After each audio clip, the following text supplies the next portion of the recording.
Hey, welcome, enjoying your blended family, all the beef fams out there. We are happening today on this Monday episode. Are we happening? We're happening. We are happening. So that's the news. If you did not know we're happening, we are. And when you're happening, a lot of good things come from that. So you have actually listening now, you are happening as well. So we're all happening together as we move forward. He goes really far out there sometimes, but this don't shut us off because Randall is happening so much. Because well, that actually gets onto our topic, doesn't it? Actually, it does, and I don't think you did that on purpose. Well, I don't know. But today's topic is one that a lot of blended families deal with this, and it causes some fights and some animosity, if I'm using that word correctly, in your step family. If you have a kid, and a lot of times it's one or more, struggling with ADHD.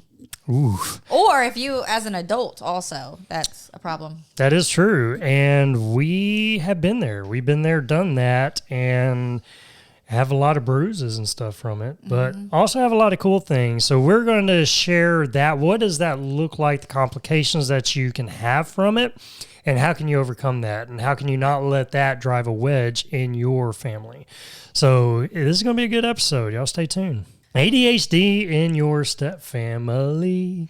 Yes, and you may, when you hear this, you're like, oh, yes, please, somebody talk about this, because I need some help. And what we see a lot of times is it comes from a step parent who gets frustrated in the household with child who has ADHD. Does that even happen? Yes. You tell me, Mr. Step Parent, who has a couple children with ADHD. Oh, yeah. So we definitely, this has been a thing in our family. And whenever we got together 50 years ago, no. We look real good for our age. Yeah, we're doing all right. But no, whenever we got together 15 years ago, not 50, but whenever we got to, if we're being real, I'm just being real, throwing some extra numbers in there, just for number's sake. But I didn't know what ADHD really was. I'd heard people throughout school talk about it. I had never struggled with it. No one in my family had. So I was completely new to this concept. And then we got together, and both our middle and our youngest, they struggled with that. They had that. They have been diagnosed with ADHD. Well, they got diagnosed during those early years of our marriage. Devin first and then our youngest. And I think that's part of it too. When you are raising children, you don't know. I mean, even just going through the process of them getting diagnosed was a whole thing. I mean, we thought my son was having silent seizures is what they were telling us for a while. And he still uses that one. Yes. He's like, sorry, I had a silent seizure, y'all. It's definitely it's become a running joke. Like a family joke. Sorry if you have anyone in your family that has silent seizures, but he was having these periods of times in school where he just could not get his work done, couldn't get it turned in, couldn't get his name on there. He was not organized. And when you would ask him questions, it was like as if, and he's very like artsy and creative. So the way he would explain what was happening to his brain, it had us concerned. So we were going to neurologists and having EEGs done and sleep studies, trying to figure out what the heck is going on with this child. Turns out just a simple case of ADHD. That was a whole experience. And then, I think it's one of those that you don't want to admit with your family, especially being a parent. And then it's the judgment of others. What are they going to think if it is? And so sometimes we try to ignore or slide that under the table and it'll get better. But with him, he was kind of the initial one that we started seeing. Just he wasn't functioning well in life. He was struggling in school. And I think that was the primary concern, was the school.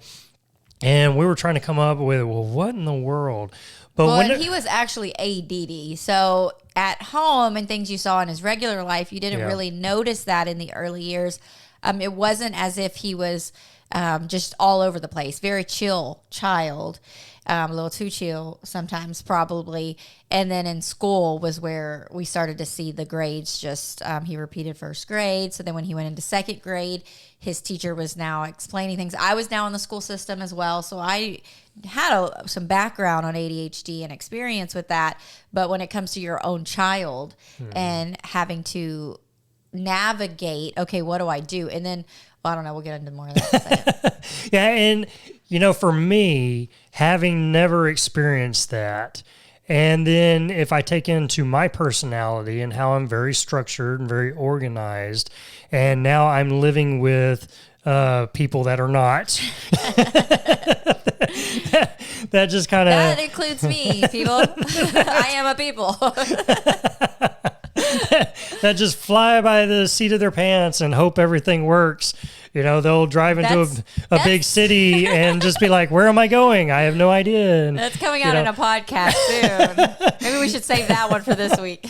And I'm the type to where I've got printouts of everywhere I'm going, street names, the turns. I've got all that printed out in paper form in case my phone fails. Yeah, I mean, it's just that's my personality. And then, hers is. Thank goodness for GPS, because you don't know how many times I have had an appointment in Houston, which is our big city near us, an hour away, and I get in the car and start driving, and about halfway there, I'm like, "What's the address?"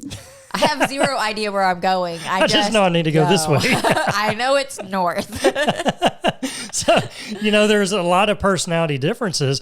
And then with our kids, and especially these were not my biological kids, and we were a newer family. And so it's that, okay, I don't like what I'm seeing. Okay, if I tell you go clean your room because your room's a disaster, it looks like a tornado came in and just had way with it. We named her Hurricane Riley. Hurricane Riley. Because her tornado or hurricane would follow all through the house. Yes.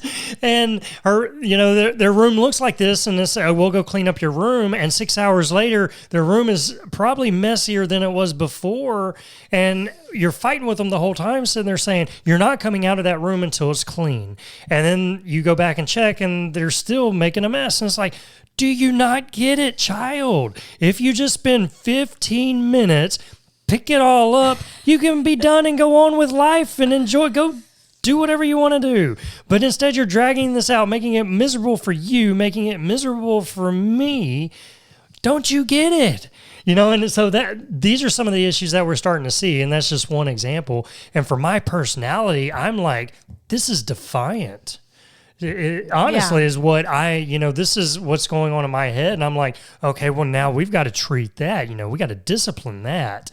And now with them not being my biological kids and us being newer, now I'm coming to Scarlett and I'm being like, well, you need to tell them to do this or this. They're not doing that. And that's just wrong. They're abusing you. They're abusing, they're taking advantage of the house and they should do this. It should be done this way. And this was my struggle, just my personality, the way I thought things should be. I'm a very realist by personality type, and whenever things weren't going that way and they weren't living up to that, I was putting a lot of pressure on them, and I was putting a lot of pressure on you. Yeah, and being on the receiving end of that, and it being your child that is struggling with it, and to be honest, I mean, I did too. I've never been diagnosed with ADHD. My mom also, like it's in the family. Okay, so when your kids are a source of major fights that you're having, and again, when we say major fights for us, Randall and I weren't like a screamer fighter kind of situation, but it was causing this friction between us. And I wanted to please him. I wanted him to be happy, especially when we joined families. I sold my house and I moved into his house. And so now we were in these close quarters, and it has his house mentality, even though it was our house. now. And it's like my kids are coming in here and causing chaos and destruction because they are quick to jump from one thing to another to another. And so that's just on the mess part of it, right? As far as when it comes to keeping things clean. And I knew what he needed and what he wanted. And I knew what my kids were like naturally. And so I felt so torn between the two to try to parent them in a way that would make them do what I'm asking them to do and keep things to look a certain way and act a certain way so that Randall would be happy and pleased with them. And when you really get deep into it, which of course I didn't understand in the process, that it took, you know, a lot of figuring this stuff out, is I was afraid to disappoint him and for him to leave. And so what I would do is I would parent behind the scenes on my own with the kids and just completely freak out on them, trying to get them to walk the straight and narrow so that Randall would be happy and pleased with them when he was around them. And, you know, that's going on that I didn't even see that side of it. And me and my mindset at that time was they're being defiant. They should treat you with respect. They should treat me with respect. They should, you know, they should just do what we're asking them to do. It's not like we're asking them to do crazy off the wall things. Pick up your room, go take a shower, do your homework. You know, yes, getting them in the shower was a battle. Getting them out of the shower was a battle. Once you got them in, then you couldn't get them out. And, you know, it seemed like it was a constant battle that they couldn't stay focused to do any one thing that you asked them to do. And so me not knowing how to handle that and seeing it as defiancy, I really was, you know, I'm now coming down harder on them with more, well, you should do this, and, you know, and just really staying on top of them. And same with, you know, approaching you and telling you how they should be acting and what they're not doing. And, you know, I say all this as that's that side of it, that negative side. But we did, you know, I loved them and I was always there for them and cared for them. And, you know, all of this came from a act of love. And, you know, we had a lot of good times. Right? It's not like our house was an evil tyrant. Right, exactly. And so I always want to clarify that. I would sometimes build you up as this, oh, if we don't please Randall, he's going to come down on us. And it did become a you versus us. Yeah. And that's not how you intended it to be. It's not the life that I wanted. It's not what I know the kids didn't want. But in my head, that's what it became. And that's how life pursued and followed from that, is because in my head, this is your way, which is the right way, because who doesn't want things clean? And here is us. And clean is just one example. I mean, there's so many different other areas. And then here is us, and we can't meet that need.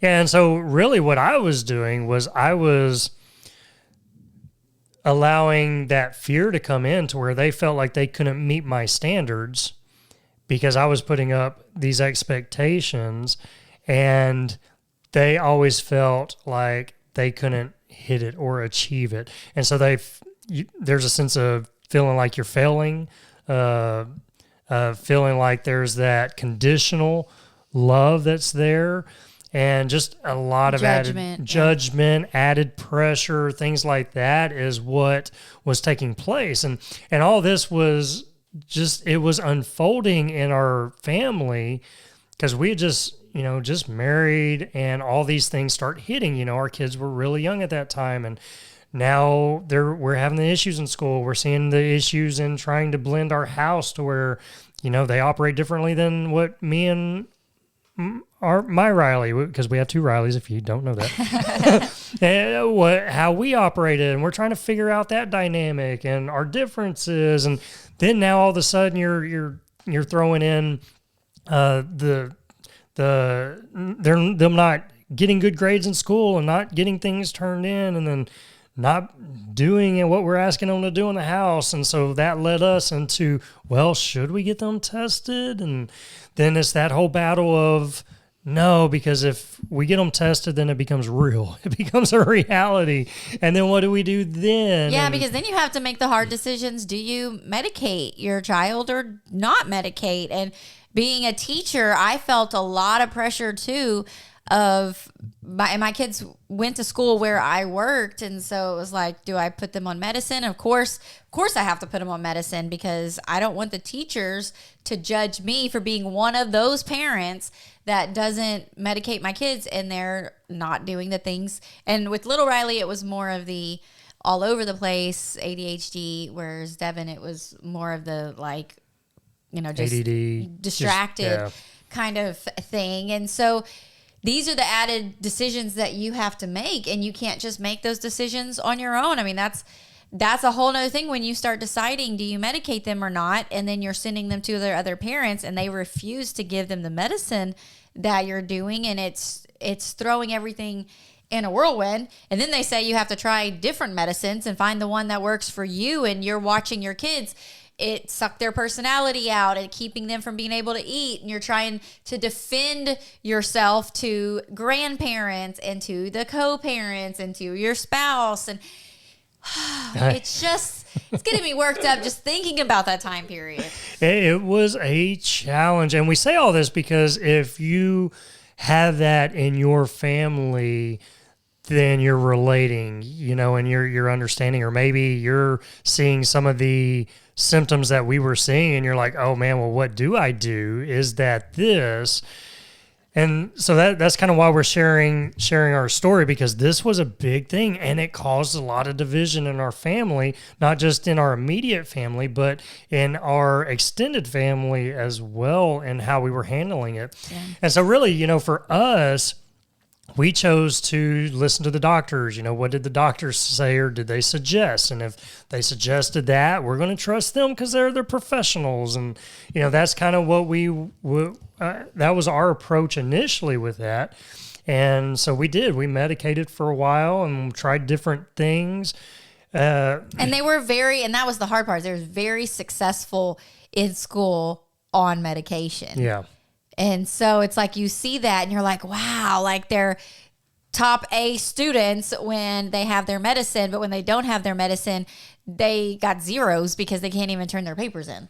But on the flip side, when they're on their medicine, you lose their personality. Mm-hmm. And their person, like you were saying, the life looked like it was sucked out of them. Mm-hmm. And so then it's like, okay, well, we'll medicate them during the school week and then allow them not to take medicine on the weekends and let them just kind of be free from all that. Or don't on the weekends or the evenings, and then that's when you're home with them. So it was, man, I wish I could sit here and tell you that we did it right. Yeah, or there's easy, I don't think there's an easy solution. Or there's an easy solution. We are going to give you some options. We actually have, we have 3 great solutions that helped us get through this. And once we kind of understood this, then it eased us a lot, and it allowed us as a family to really come together better than what was happening, because what was happening was really destructive to our family. I mean, we were facing a lot of static. Mm-hmm. You felt like you couldn't open up to me. You felt like you had to hide your parenting from me and hide what you were doing. And I felt like there were certain standards and that they should hit and meet, and because I wasn't understanding. And let me just say, I got it wrong. I mean, I didn't understand. What? I messed up. What? I made mistakes. I did. Yeah, what I think is the lack of, if you do not have an ADHD brain, you don't understand. Yeah. You have no idea what's going on. And if you've never experienced that in your family, then you have no idea.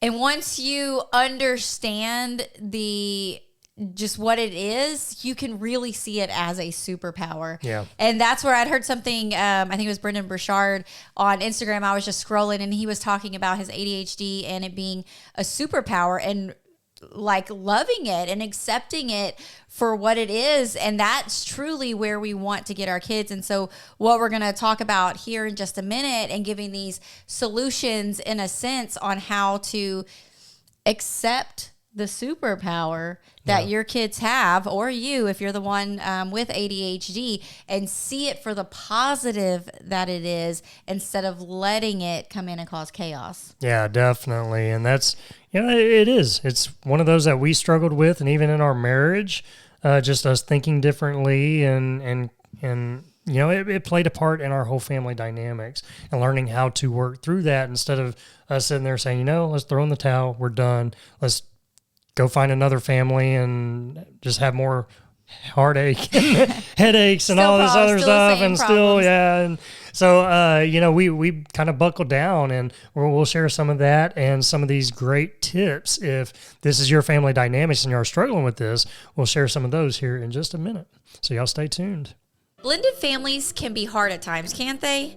Have you ever said, I don't feel like me and my spouse are connecting? Or I'm bending over backwards and my stepkid still pushes me away? Or do you feel like your family's doing okay, but you'd like it to be more than okay? You want your family to level up, take it to an even stronger level. The truth is, we're all looking for more joy and happiness in our lives. So how do we start seeing that in our blended family?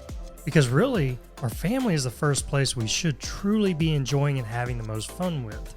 So how do you enjoy your blended family? You create more fun opportunities that your family loves doing.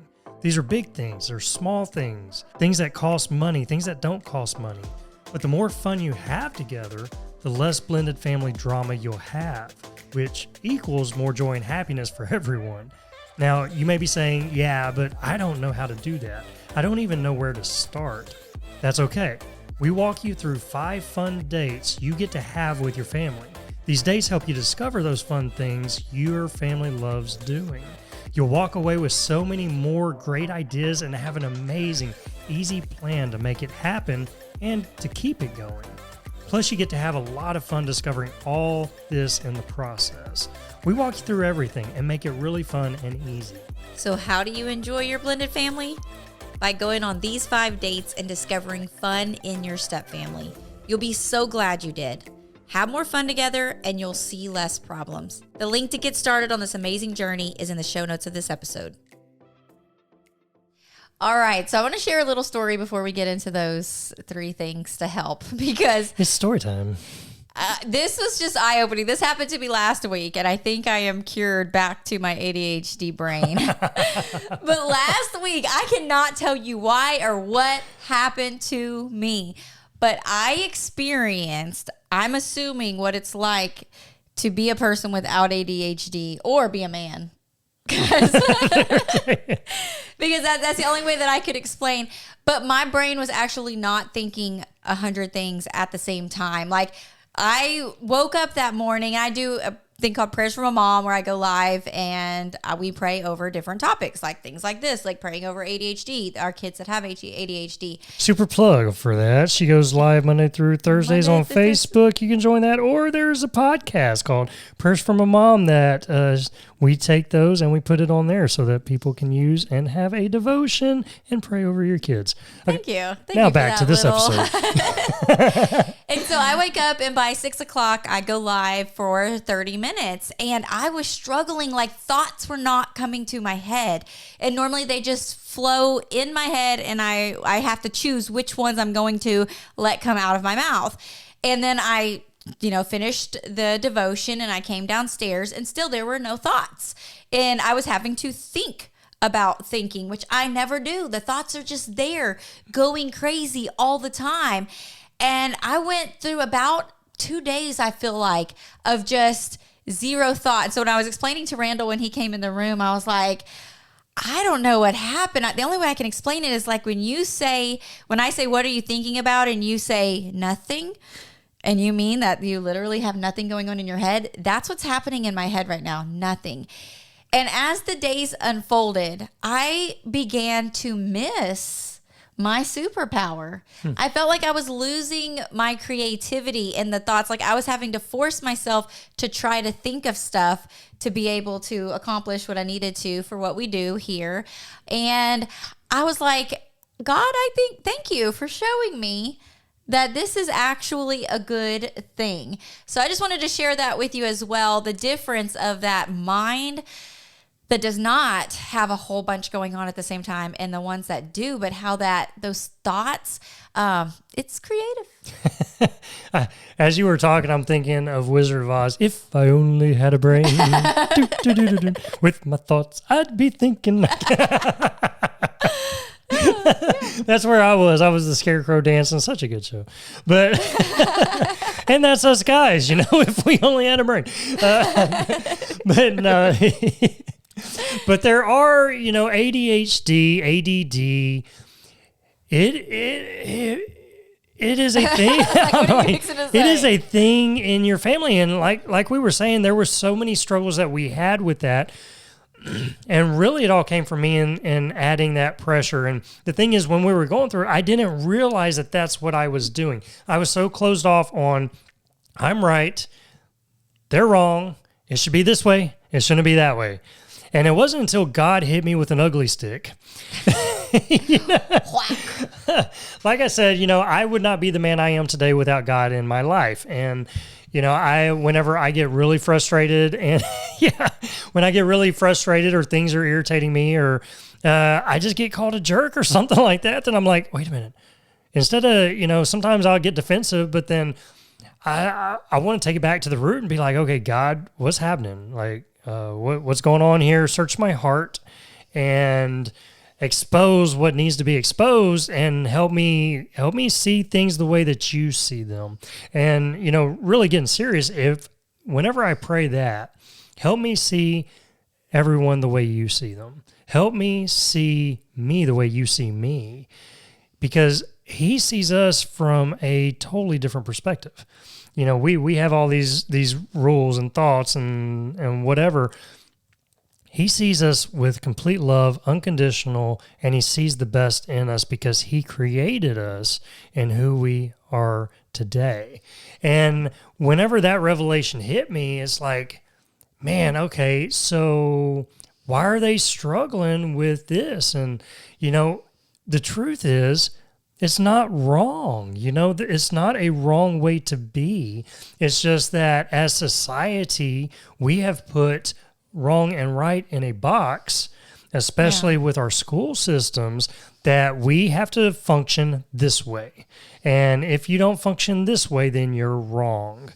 And when you have ADHD, ADD, then you don't operate in that system. You have so much creativity that it is harder to focus on the things that aren't that important to you in life. But on things that are important to you in life, you have super focus.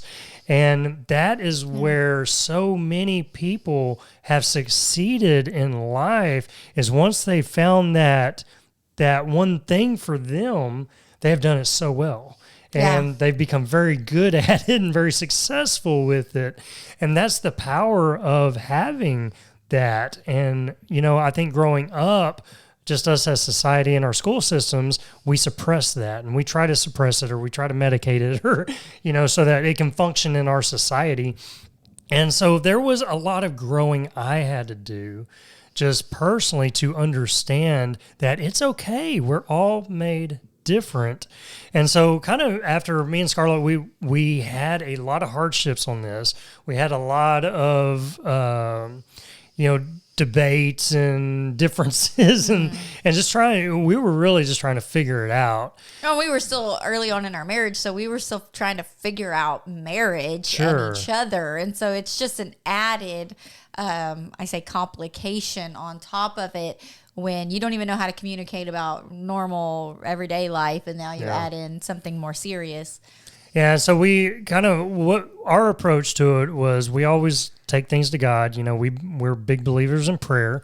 There's power in prayer and just sitting under God's teachings, being in church, things like that. All of that was pouring into us and allowing our hearts to be softened to where we could be accepted to change, to something different, to trying to understand.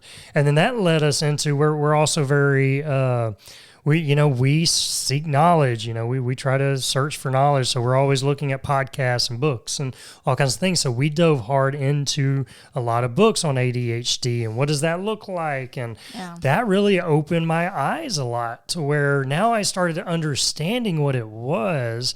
And, that just reinforced that, hey, this is not wrong. It's not wrong for them to feel this way or to act that way.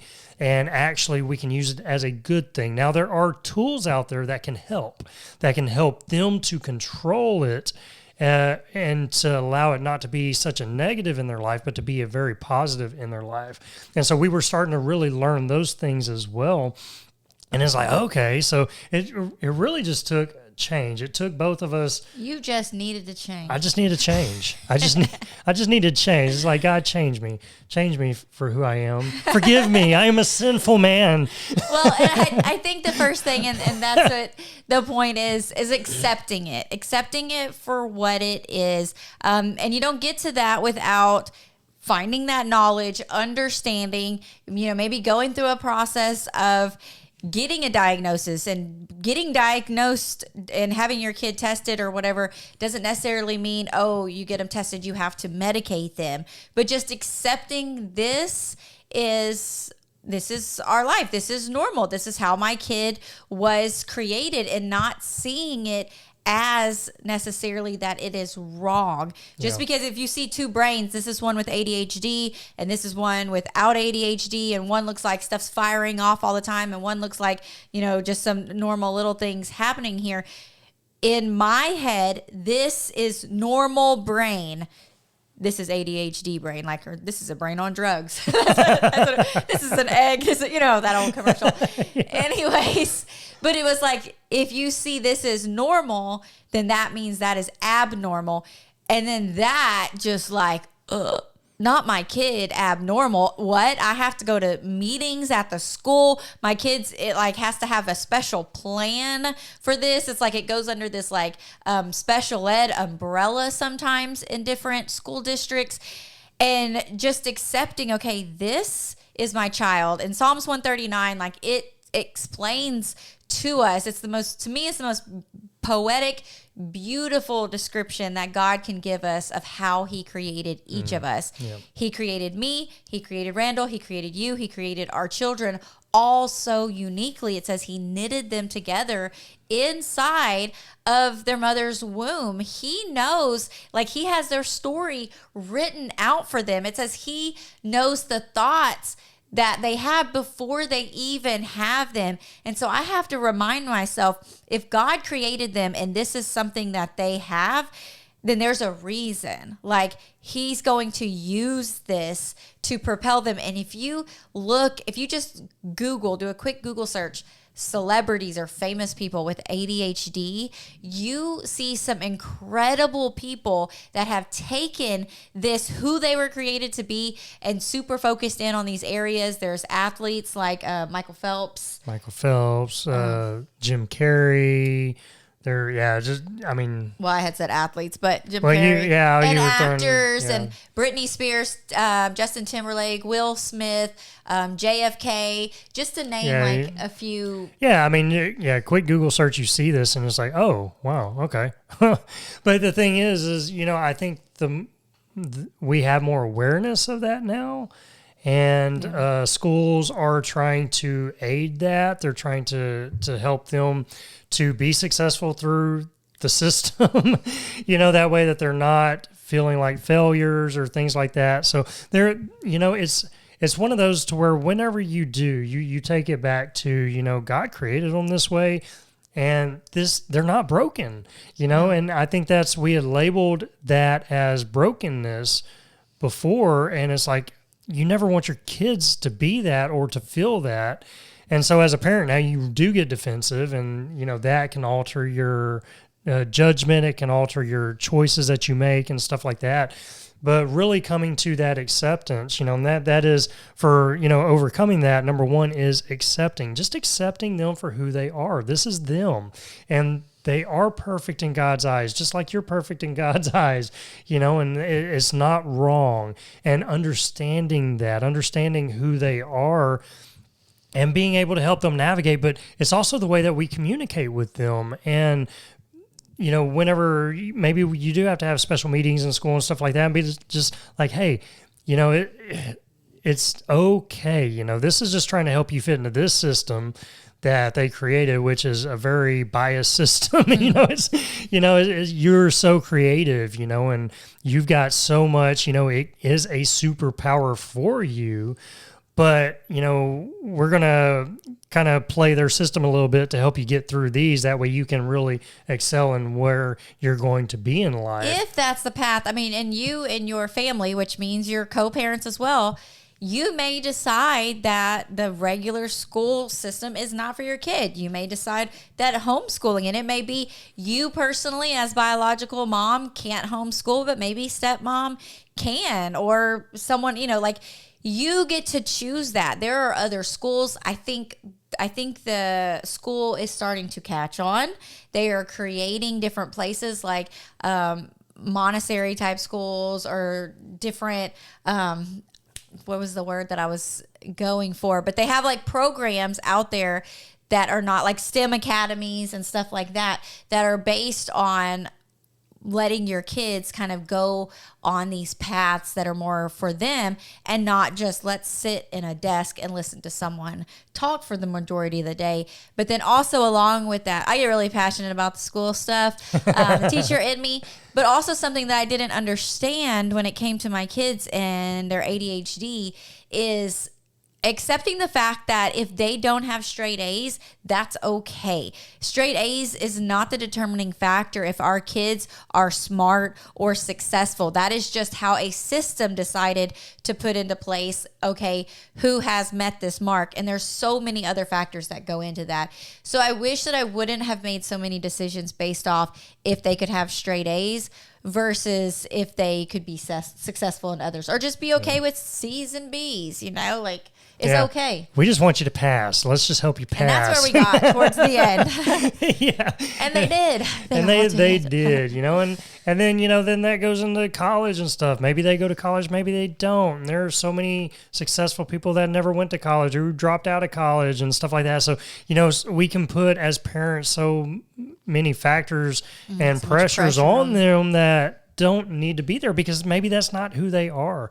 And maybe you're going through it saying, well, we do choose medication, and you try to find that right balance or that right medication for them. Maybe they have more severity in their ADHD, and it really, they're struggling just in life in general in order, some type, just having a little bit of order. So maybe that's your, the choices that you make. So, it's all in what you choose to do and what that looks like. So it's just accepting them for who they are, and just loving them and encouraging them, letting them know that they're not broken, that, we're all created differently. We're all made differently. And, this, although you may struggle in certain areas, you're going to excel a lot more than most people will in other areas. Yeah. So that's the cool thing about it, and really getting them to understand that, instead of coming from it as you're broken, let's try to help fix you so that you meet this mark. Yeah. So, I love the saying that if you put a fish in a tree, like, it's going to fail. It's not going to succeed, because a fish does not belong in a tree. It belongs in water. So It's one of these analogies that you need to be in a place where you can succeed and excel in that area. And if you try to take someone that's not meant to be in this certain box and try to make them succeed in that box, it's not going to happen. Yeah. And so the second thing is routine. So this is another thing that we learned with educating ourselves, that the more you can have certain routines, this helps you in your home life. Mm-hmm. This helps them in the home life to help give them a little bit of order and a little bit more control over themselves. And what that can look like is like every day, you get home from school and you do this and this from that time. You do this and this from that time. Or, there's some type of structure that you have that helps them. They will always do better with some routine in their life. Yeah, and it's like looking at what are the issues. Okay, what are some things we can put in place to solve that? It could be that they lose their backpack every day. Okay, so you're putting a hook by the door so that when they come in, they know they hang it there. Or if they're kids that are driving now, putting their keys, like we keep a little container by the door. So when I come in, I can put my keys in there. Because if I don't, then I'm not going to be able to find my keys. They're going to be somewhere. The next time. Not where you need them. That I need them. So looking at those things and saying, okay, well, what is the issues that we're struggling with? How can we create some structure and some routines around that? For my kids and doing homework with them, it was a knockdown, drag out. I couldn't. But while I was staying a little extra at the school, I had them in Boys and Girls Club and like an after school program. And they would do their homework there and they would do it for the other person for some reason. And so then that just solved that problem that was an issue for us. So look at the issues and what are some things that we can do to put some routine and structure in here so that that's not a problem. Alleviate the problem, I guess. And it's with the structure and stuff, it's what battles are you choosing, and like the room, that was one book I remember reading, like, you can try and get them to clean the room, but they're not going to.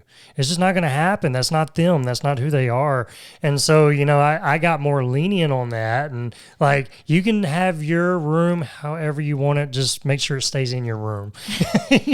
Don't let it come out of the house, of your room, and go in the house, because then that's disrespectful to everybody else. Yeah, because the answer was just close their door. And I had a hard time letting that one go.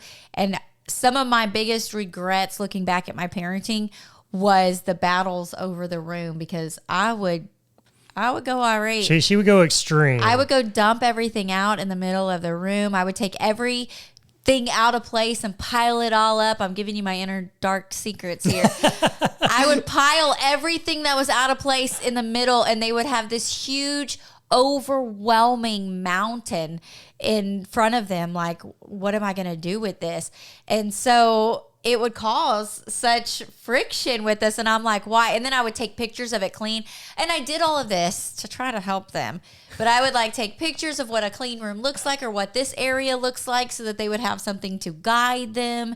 And that did help sometimes of what it looked like, or taking away some of them, like not have so much. If you have a kid who is ADHD, like they don't need so much stuff because it's more that they have to care for. Yeah. Or even if it's like taking a shower, being able to get them out or get them in, getting a timer. I know we use that for a while. A timer, yep. Put the timer, you got 15 minutes. And we also learned it does put a little bit of pressure on them.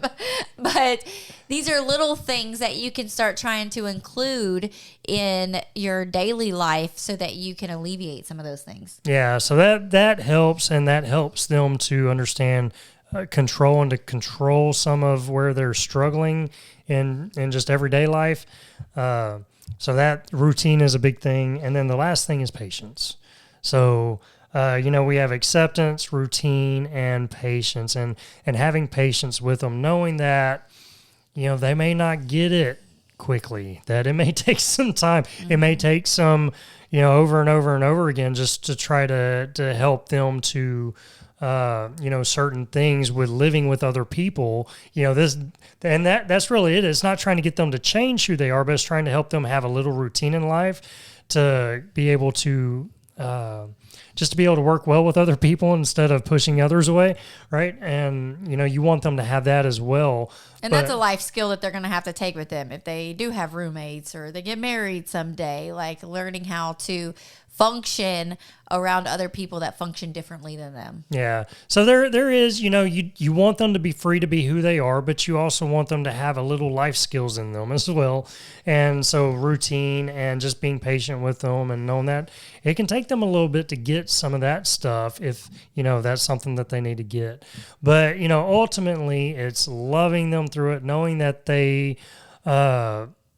that they're not broken, that's not what it is. It's a gift, in a sense. And if you can see it as a gift, then, now you're parenting in that frame of mind with them, and it really helps your family dynamic, and it helps the kids because now they're not thinking that, man, I'm a mess or I'm a mistake or, something like that. And you never want your kids to feel that way either. but just, empowering them to know that, that you do have attention on certain things, and whenever you find that right certain thing, you're going to be super successful and you're going to do really well with it. And there's a lot of people, like we said, you can do a Google on that and see all the successful people out there, and it just is, it's a good thing. Yeah. And then the last thing, just before we end, because you may be listening to this and saying, well, that is great, but I'm the only one, because I hear this all the time in step families, that they're saying, I'm the only one that sees this and wants to do something about it. And maybe that's because you think that they should be on medicine, or maybe you think they shouldn't be on medicine, or they need to change schools. And the problem in a step family is you can't just make that decision on your own. You have a parent in your household, you have your spouse that you're having to work with and educate and get them on board. And then you have their co-parents as well that you have to try to get on the same page. So if you're thinking, well, I understand all this, but my co-parent does not, or my spouse does not, start praying about that specifically. Because I'm saying that was a huge deal for us. Our big fight of 2012 that we talk about, his main issue in that argument was the ADHD with the kids, and then the way I was parenting that. But you begin to pray over that and begin to ask God to intercede to help both you and the co-parents do what's best for the child. All these things that we just expressed today, if there's certain things that stuck out to you, begin to ask God for guidance and help in that specific issue, to show you ways to create a routine and schedule, because I know that's hard when they're going to their other parents and there is no routine and schedule. Remember, we can't control what happens in other households, only what happens in ours. So you've got to let those things go, asking God, help me let it go. So there's a God that wants to help you be successful in helping your children. And so use him as your source. Yeah. And then educate yourself. I'll always kind of, read books, podcasts, things like that, on ways that you can just help be that light in their life. And, whenever you can pass on helpful information in a loving way, others are a little more receptive of that as well. And maybe even just wanting this to podcast, hear. sending it to your spouse. Yeah, and being like, hey, wow, I heard this. I'd love for you. Yeah, listen to it. Give me your thoughts. Yeah, give me your feedback. Yeah, give me your feedback on what do you think. And, it's just seeds planted, right? And so it's, really it's taking it one step at a time, but go to God first and just, surrender it to him. And that's where change begins. Yes. And I know it did for us. It did for me because, I was definitely getting things wrong. I was parenting wrong and seeing things wrong on that just because I didn't understand. I didn't get it. And but now, dude, I've seen the light.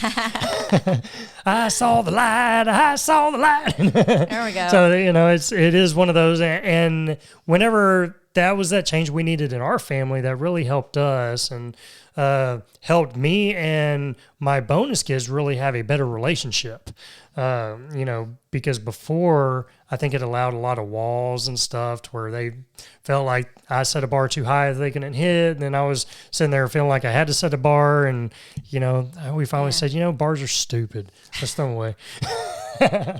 So, it worked out really good. We got the change we needed, but it took me just really saying, okay, what we're doing is not good. We need some change. God, help. Help. But awesome. Well, we hope that this has helped you. And if this is a thing in your family, or a family who struggles with these, this is good info maybe to pass on to them as well.